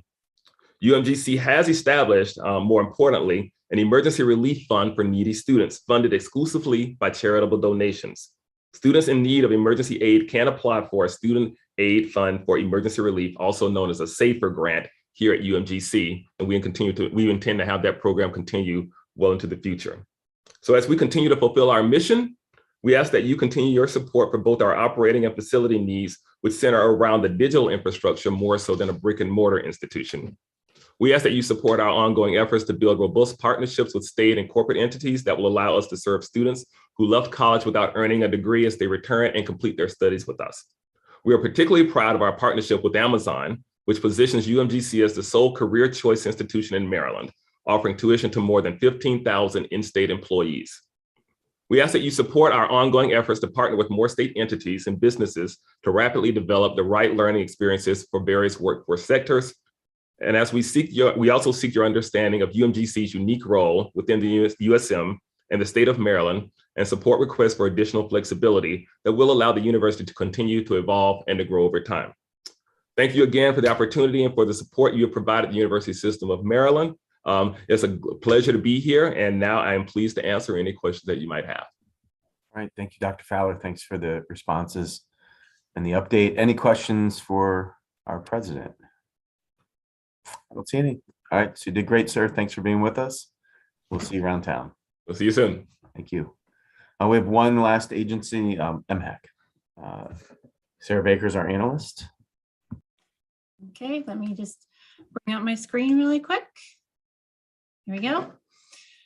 I'm going to start with a MHEC briefing series on remediation and the impact on student success. This past year, MHEC released its fifth in a series focusing on first-year outcomes, looking at students who earned at least 24 or 30 credits and had a GPA of at least 2.0. Now, if you recall, in order to maintain eligibility for federal financial aid, students need to maintain a 2.0 and complete at least 24 credits. Exhibit 1 shows the percentage of students who had a GPA of at least 2.0 after the first year. And as you see, those who were assessed as needing remediation and completed a developmental course were more likely to earn at least a 2.0 compared to those that did not complete a developmental course. Exhibit 2 shows students who were assessed as needing remediation and completed coursework were more likely to complete at least 24 credits than those who did not complete the coursework. However, these percentages drop off when looking at those who earned at least 30 credits. So it will be interesting to see if these trends regarding credit completions actually persist into the second year, especially for those who receive state financial aid, in which to remain eligible for the full award must complete at least 30 credits by the end of their second year. Moving on to distance education, Exhibit 3 shows in fall 2020, there is a significant increase in the number of distance education enrollments at Maryland institutions. And this was driven by institutions limiting the number of students on campus and that most courses were being taught remotely. Exhibit 4 shows the top 5 Maryland institutions with the highest exclusive online enrollments comparing fall 2019 to 2020. Enrollments at those institutions that did not have a strong online presence saw a dramatic increase as they moved their classes online. A comparison of the 2020 data to the out year will show if there's a shift in how students prefer to learn, And it will be interesting to see if these institutions will incorporate lessons learned in fall 2020 to increase access to their programs by offering more online courses. Exhibit 5 shows the number of Maryland students enrolled exclusively in distance education out-of-state institutions, and not surprisingly, enrollment increased almost 48% in 2020. Turning to student loan debt tax credit, Exhibit 6 shows that between the start of the program and 2019 tax year, the number of applications increased by almost 240%. And this was due to expanding the loan debt program to include graduate debt in 2018 and allowing for online submissions of applications in 2019. However, since applications have decreased by almost 36%, which is due to the federal suspension of student loan payments, which are expected to resume on May 1. Overall, 84.4% of the applicants were eligible for credit in 21, and those not eligible for in-state tuition increased by over 35%. We asked the Secretary to comment on efforts being taken to increase awareness of the program, especially in anticipation of resumption of the loan repayments this year. So on the top, you can see Exhibit 7 shows the value of the credit over the years, and with the credit for those eligible in-state tuition increased to over $1,600. Exhibit 8 compares the outstanding loan balances for tax credit recipients. And as you see, the conclusion of graduate debt resulted in those with debt over $10,000 increased from about 3.7% to 20.3% in 21. Moving to the budget, there are 4 proposed deficiencies that would provide $4 million in general fund, including $1.9 million for workforce readiness grant program that provides matching funds to community colleges to improve campus technology, and $1 million to fund the endowment for the Miller Director of Civic Engagement at Washington College. And moving on to the allowance, Exhibit 9 shows spending. The overall allowance provides MHEC with $188.9 million, of which 63% funds the Salinger program. 16% goes to general administration, and this includes $22 million for the attorney's fees as mandated in Chapter 41. Education grants and nurse support account for 11% and 10% of spending. Exhibit 10 shows a proposed budget, which increases by $49.2 million or 35.2%. I want to note that in personnel, there is funding for the 10 new positions as mandated in Chapter 41 for the program evaluation unit. Funding for the various mandates totals $53.5 million. You'll notice that funding for the Wellmobile, UMB's Wellmobile, increases by $1 million due to new vehicle and increased operational costs.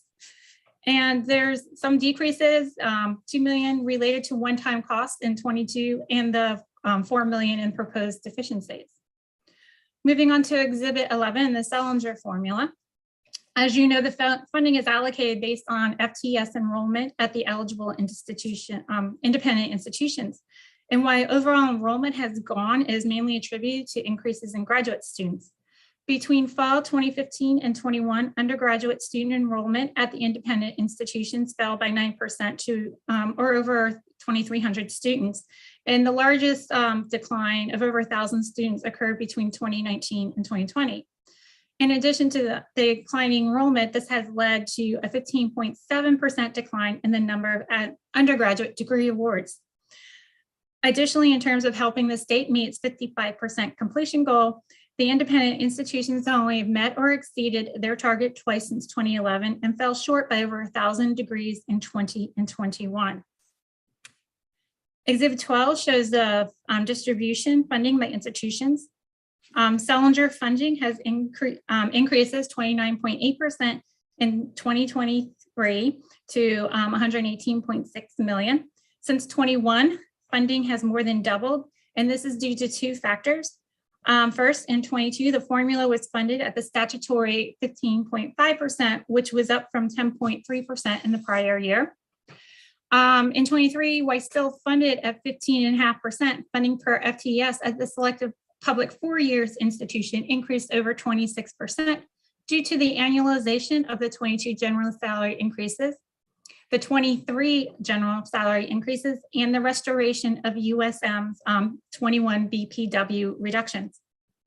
Now, given the more than the doubling of the funding to Salinger and the steady decline in undergraduate enrollment and failure to meet degree production goals, DLS is recommending to restrict the $29.8 million of the additional funding pending a report from MECUA detailing how institutions will use this substantial increase in state aid to support the state's higher education goals.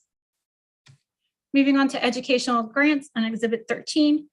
Grant funding decreased by $3 million, and this is due to the removal of one-time funding for the VaxU scholarships and a grant to Montgomery College and the 3 proposed deficiencies.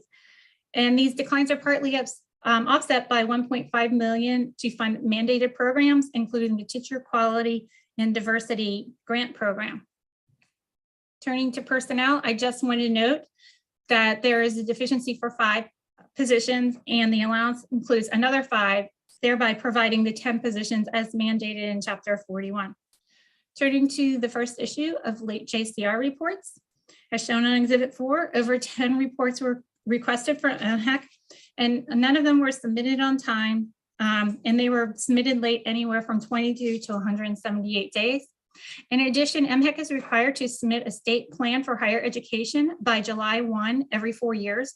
And the 2021-25 plan was supposed to be submitted last July and is yet to be submitted. We asked the Secretary to comment on why reports have not been submitted on time and why MHEC has yet to submit the state plan. And now I will turn it over to Ian with the 529.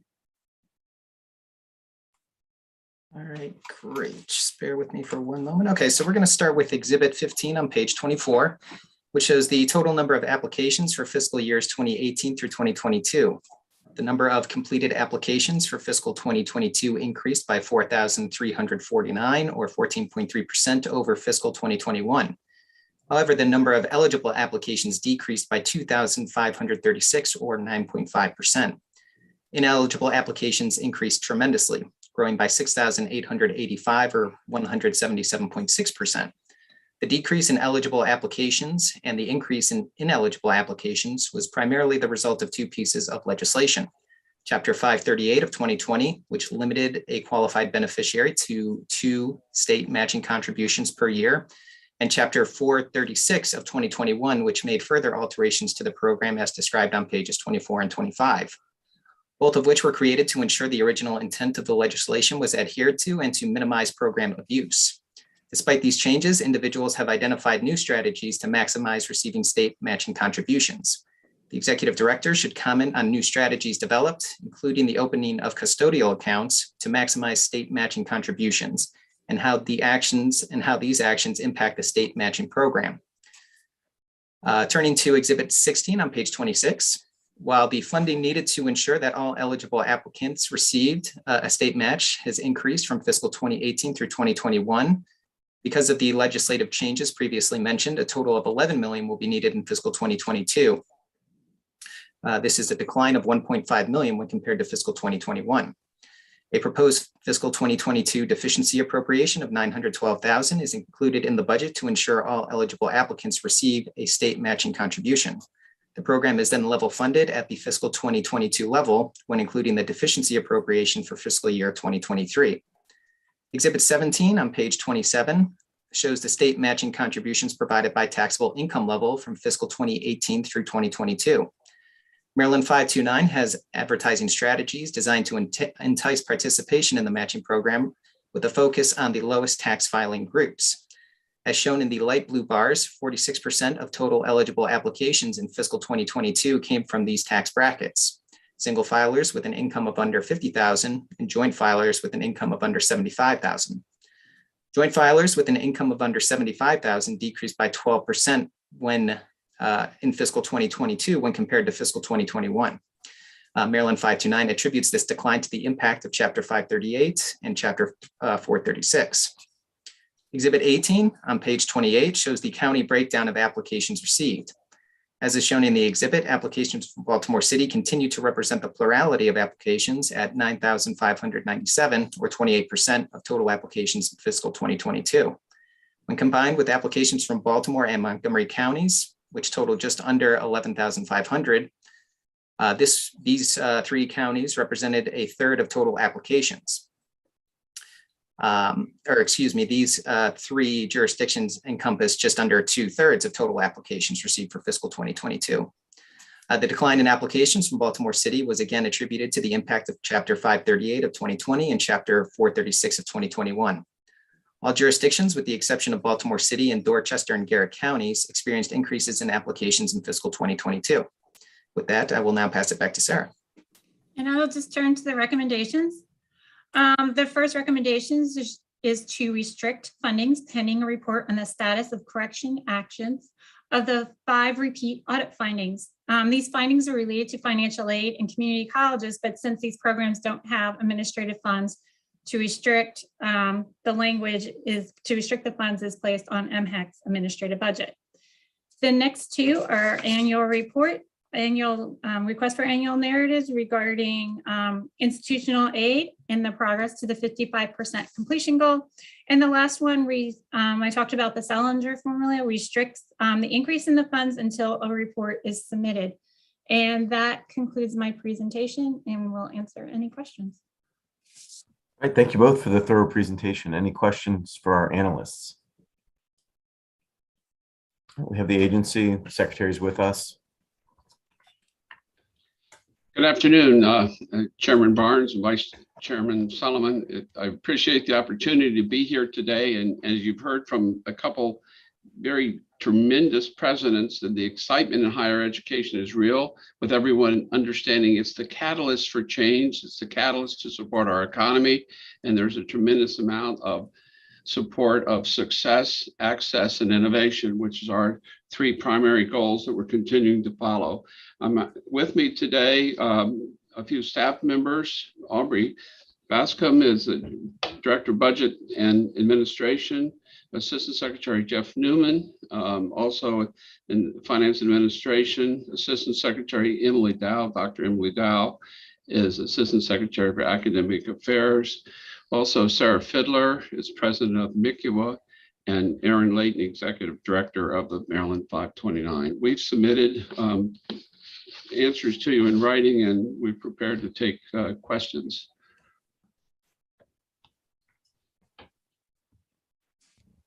Do you have any questions for the agency?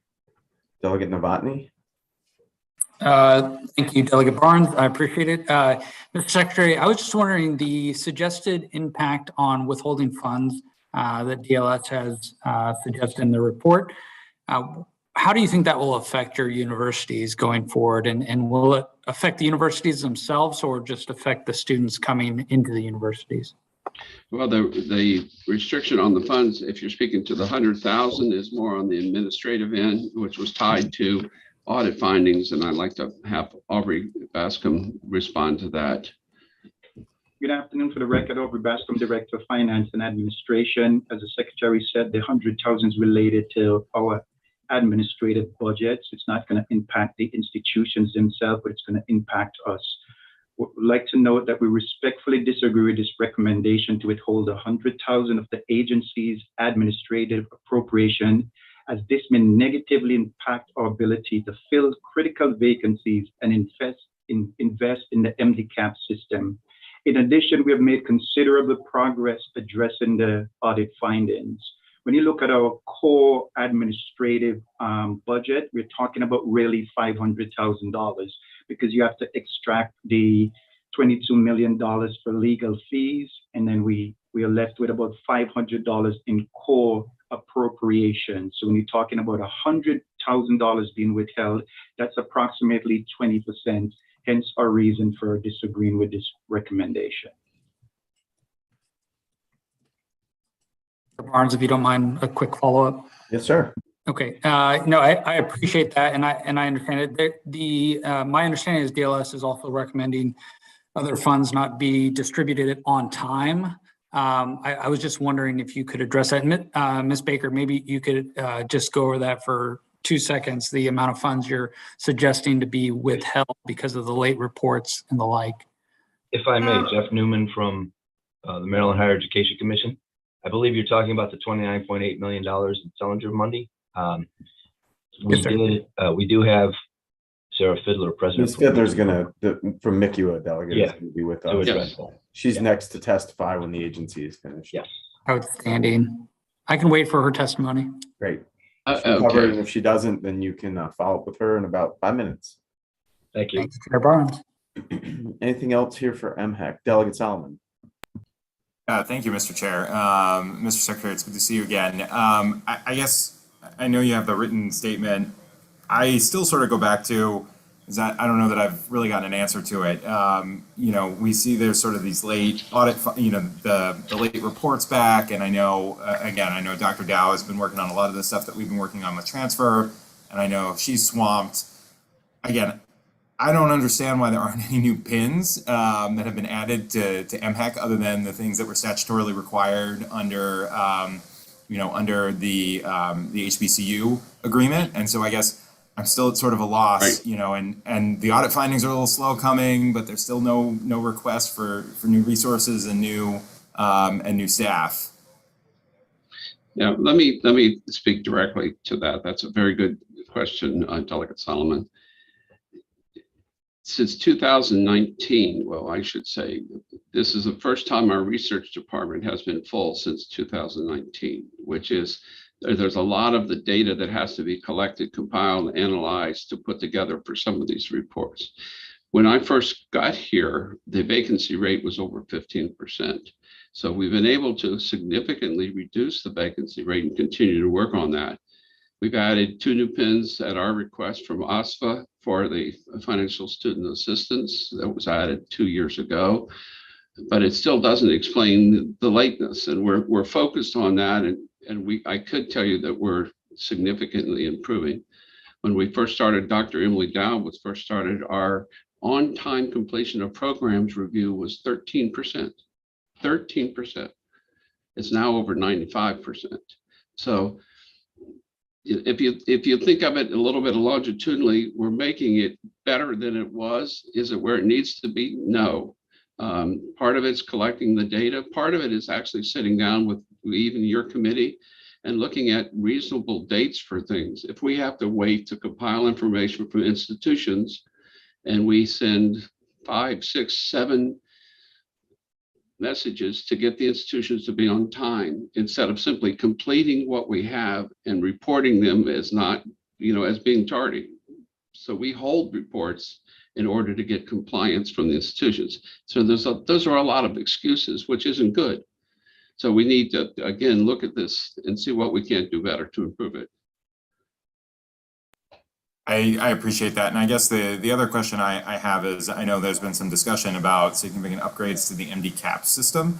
And so Yes. I didn't see anything in any of the testimony that we've gotten or in the report. So if I think many of us would welcome an upgrade to the system, but I think we also have serious concerns over making sure that money is being spent properly, that there are plans and you know, that it's being well thought out. So if that's being requested, I think many of us on the committee would really welcome seeing more documentation to go along with that. Okay, real quickly on that, I think we've got 2, and Jeff can be specific, but we have, believe, 2 years left with our current vendor under the contract.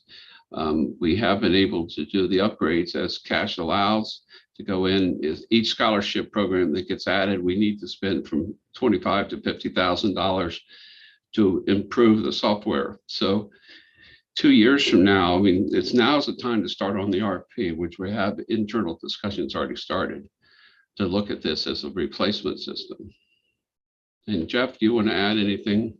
Yeah, I was just going to repeat what you just said. We have, you know, 2 years left on the contract, and we're now discussing what approach we want to take between now and the time when we have to come up with a new contract, whether we go to a whole new system or whether we think this system can absorb the upgrades that it's going to need. And we are working with DoIT on this on a regular basis. Okay, thank you. Thank you, Mr. Chair. Thank you, Mr. Vice Chair. Any other questions? All right, seeing none, I think we do have. We've been talking about Sarah Fiddler here from MICUA. Sarah, welcome. I think you're muted there. Thank you so much. All right, yeah, so thank you so much for having me today. I appreciate it. Delegate Barnes, Delegate Solomon, and members of the subcommittee. I'm Sarah Fiddler, I'm the president of the Maryland Independent College and University Association. We really appreciate the longstanding state support of our students and our schools, and we're encouraged that the state budget fully funds the Salinger program this year. So thank you. And we respectfully ask that you protect this funding and enable us to bring you the return on investment that we know you have come to expect. MCUA represents 13 diverse state-aided institutions of higher education, and we serve 58,000 students. We operate throughout Maryland in 180 different locations, and in some local jurisdictions, we are the only four-year institution of higher education. 24% of our students are low-income Pell eligible, and almost half are students of color. We offer more than 1,700 approved academic programs. We have more than 15,000 degrees per year, which is 30% of all degrees that are awarded in state. Our graduates are nurses, pharmacists, teachers, engineers, and experts in cybersecurity, just to name a few. And our graduation and retention rates are high, and they outperform our national cohort peers. So getting a little bit to Delegate Novotny's question, but I'll talk about it a little bit more. We use 85 to 90% of our Salinger funding on financial aid for Maryland students. In fiscal 21, that meant that of the $59 million that you allocated to us, we were able to spend $54 million to ensure that the students of Maryland have access to the institution of their choice. Therefore, of the $118 million that is in this Salinger program allocation for this year, we anticipate spending over $100 million of those funds on financial aid. We also spend institutional-based aid on helping to bridge the affordability gap for our students.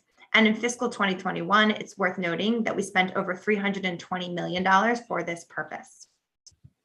Thanks very much to the Department of Legislative Service analysts. It was a thoughtful review of Salinger as always, but we do urge you to reject the recommendation to restrict $30 million. We noted in the report that the restriction was based on declining enrollment at the undergraduate level, resulted in fewer degrees produced, and that the report should include a couple different types of information: efforts to promote access, equitable access to affordable higher education, targeting financial aid to low income and diverse students, closing the achievement gap, and helping the state to meet workforce needs. So we already collect all of this information, and so I wanted to talk to you about it a little bit today. There's more information about it in my written testimony as well. Despite the impacts of the pandemic, the overall enrollment at MCUA institutions has remained steady over the last several years. Some of our schools have seen declining undergraduate enrollment. However, it's worth noting that some of our schools are seeing record high increases in this year's first year class. And we think some of this is attributable to the fact that more students want to remain in state. And often a student who would want to choose a MCUA institution would go out of state if not for the opportunity of the MCUA institution. We have also bolstered our efforts at recruitment, specifically of lower income and minority students, and these efforts have been successful. So we owe a debt of gratitude to all of you for helping make it possible for these students to attend our institutions. It's also worth noting that our graduate program enrollments are largely increasing, and that leads to workforce credential contributions that benefit the entire state. Regarding degree production, our institutions overperform, especially in the shortage areas that were identified in the DLS analysis. These include STEM, education, and healthcare fields. We have 16% of the state's college students, and we produce 26% of all STEM degrees, 56% of all education degrees, and 32% of the health professional degrees, which include nursing. We've increased our percentage of production of these degrees every year between 2018 and 2020, and this equates to about 15,000 skilled members of the workforce each year. So every dollar of our Salinger funding is used in accordance with the state's plan for post-secondary education. There was a note in the DLS analysis to ask that we talk about how we use the increase. We use all of it. We adhere to the values of access, success, and innovation. And the Higher Education Commission, Mr. Secretary, you and your team have been so great to include us in the frequent meetings to discuss how to revise the plan every 5 years. I talked about access, the financial aid part. The true beauty of the Salinger program as it's been crafted is the other pieces of it, the success and the innovation piece. And so my written testimony includes some examples, and on our website, we have a comprehensive compilation. Mr. Newman very kindly collects these reports from us every September.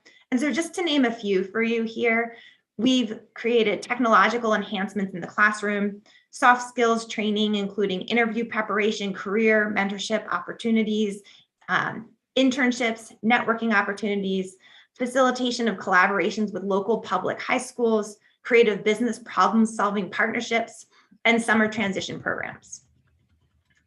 And so again, returning to the DLS analysis about how we target low-income students. Not only do we use Challenger fundings for this, but we also use institutional-based aid. And so I do want to mention the Guaranteed Access Partnership Program, the GAP program, which I think all of you are aware of at this point. It was put in place in 2017. And what this program means is that every MICUA institution matches a Maryland student's awarded Guaranteed Access Grant, which, as you know, is part of the Howard P. Rawlings Educational Excellence Awards. And so since inception, I'm proud to report that we have supported over 2,400 students with over $45 million in this program. We also make great effort to increase the number of students of color. For this, I've provided you with a graphic representation if you look on page 4 of my written testimony. I also note that 5 of the MICUA institutions are majority minority campuses, and 10 of the MICUA institutions have minority representation in their student bodies of 30% or more. We know that it's not enough to get students into the door of the institution, but that we also need them to be supported in a way that makes it possible for them to graduate. And we do. And again, a graphic representation of this on page 5 of my written testimony shows you how the MICUA institutions compare to our national cohort peers in terms of graduation of all students, low-income Pell recipients, and students of color. And so if you have it in front of you, you'll see that our 6-year graduation rates exceed all of these groups. For all students, we're at 74%. For Pell recipients, we're at 62%. And for minority students, we graduate them at 68%. So finally, the last attachment to my testimony, I have included several specific information from MICUA institutions. They explain in greater detail how they use their Challenger funds and how they make effort to reach low-income and minority students. I'm happy also to provide any additional information that you may request. So I hope that I've addressed the DLS concerns through my testimony. We respectfully request that you reject this, and I'm happy to answer any questions. Delegate Smith. Thank you, Mr. Chair. And thank you, Sarah, for your presentation. I just wanted to make sure I was following.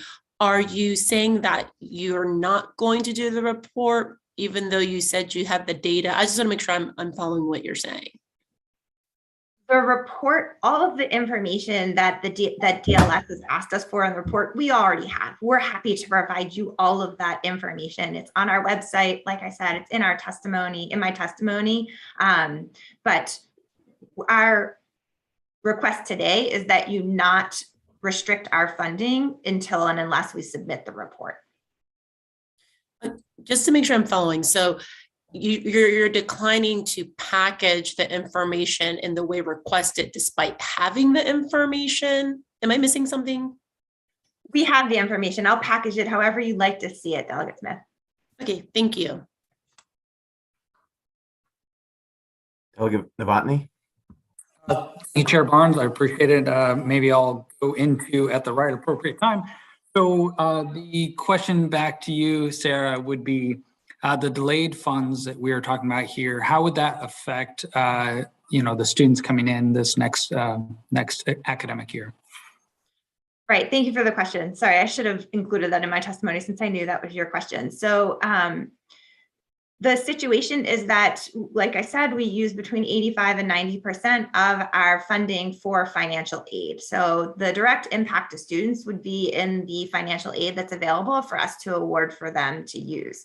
It wouldn't be in the immediate year, it would be in the following year, but it all factors into our budgeting and how much institutional aid we have on top of that to hit the gaps in the cost of college attendance. So it would directly impact students to the tune of about $25 to $27 million, depending on how the institutions, the breakout works for what they receive. Thank you, Sarah. Thank you, Mr. Chair. Chairman, may I add a comment to that? several years ago, we started working with MICUA to provide the matching scholarship monies, which now funds up at 38,500, I believe is the correct number per year. And those funds that are going to MICUA, as you already explained, are used primarily for scholarships. So then if you look at that and look at the change in low-income Pell recipients, first-gen minority, and the tremendous increase that MICUA, the private schools, have experienced in the last 5 years, there's a significant reason for this interaction. But thank you for the question. Any other questions for MICUA? Ms. Fiddler, we look forward to getting that report. And if you could follow up with the subcommittee as to a timeline as to how soon you can get it, we'd appreciate it. Very much. All right. I think that concludes our business here today. And thank you all for being with us. See you soon.